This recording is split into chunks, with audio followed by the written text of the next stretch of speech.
RBI की मौद्रिक नीति समिति की लगातार 7वीं बैठक में रेपो रेट में कोई बदलाव नहीं किया गया है। एमपीसी ने इसे 5-1 बहुमत के आधार पर 6.5% पर ही बरकरार रखा है। आरबीआई ने शुक्रवार को चालू वित्त वर्ष के लिए मुद्रास्फीति का अनुमान 4.5% तक बरकरार रखा।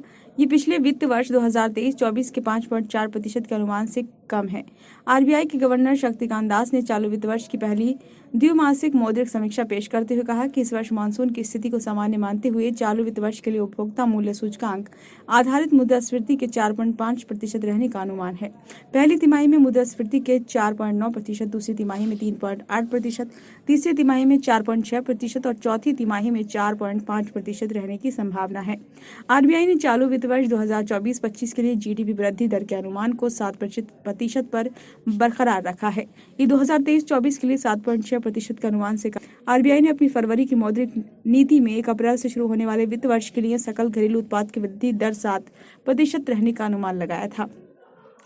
चालू वित्त वर्ष की पहली द्विमासिक मौद्रिक नीति की घोषणा करते हुए आरबीआई गवर्नर शक्तिकांत दास ने कहा कि ग्रामीण मांग गति पकड़ रही है और विनिर्माण क्षेत्र में निरंतर वृद्धि से निजी निवेश को प्रोत्साहन मिलना चाहिए। हालांकि इसके साथ ही उन्होंने कहा कि भू राजनीतिक तनाव और वैश्विक व्यापार मार्ग में व्यवधान से कुछ दिक्कतें आ सकती हैं। दास ने कहा कि देश की सकल घरेलू उत्पाद की वास्तविक वृद्धि दर 2024-25 में 7% रहने का अनुमान है।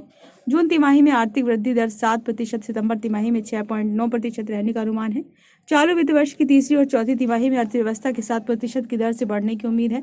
इसकी शुरुआत में प्रधानमंत्री नरेंद्र मोदी ने कहा था कि रिजर्व बैंक को वृद्धि को सर्वोच्च प्राथमिकता देते हुए भरोसे और स्थिरता पर ध्यान देना चाहिए। सीडीएम के माध्यम से नकदी जमा करने के लिए मुख्य रूप से डेबिट कार्ड का उपयोग किया जाता है। एटीएम में यूपीआई का उपयोग करके कार्ड रहित नकद निकासी से प्राप्त अनुभवों को देखते हुए अब यूपीआई का उपयोग करके सीडीएम में नकदी जमा करने की सुविधा भी प्रदान करने का प्रस्ताव है। यूपीआई ग्राहकों की सुविधा को और बढ़ाएगा और बैंकों में मुद्रा हैंडलिंग प्रक्रिया को और अधिक कुशल बनाएगा। भारतीय रिजर्व बैंक सरकारी प्रतिभूति बाजार में खुदरा निवेशकों की भागीदारी को सुगम बनाने के लिए जल्द ही एक मोबाइल ऐप पेश करेगा। आरबीआई के गवर्नर शक्तिकांत दास ने शुक्रवार को चालू वित्त वर्ष की पहली मौद्रिक नीति समीक्षा पेश करते हुए ये प्रस्ताव किया। नवंबर 2021 में पेश की गई आरबीआई की रिटेल डायरेक्ट स्कीम व्यक्तिगत निवेशकों को केंद्रीय के साथ गिल्ट खाते बनाए रखने और सरकारी प्रतिभूतियों में निवेश करने की सुविधा प्रदान करती है। ये योजना निवेशकों को प्राथमिक नीलामी में प्रतिभूतियों को खरीदने के साथ साथ एनडीएसओएम मंच के जरिए प्रतिभूतियों को खरीदने बेचने में सक्षम बनाती है। केंद्रीय बैंक ने कहा कि इस पहुंच को और सुगम तथा बेहतर बनाने के लिए रिटेल डायरेक्ट पोर्टल एक मोबाइल ऐप बनाई जा रही है। यह ऐप निवेशकों को अपनी सुविधा अनुसार चलते फिरते उपकरण खरीदने और बेचने में सक्षम बनाएगा।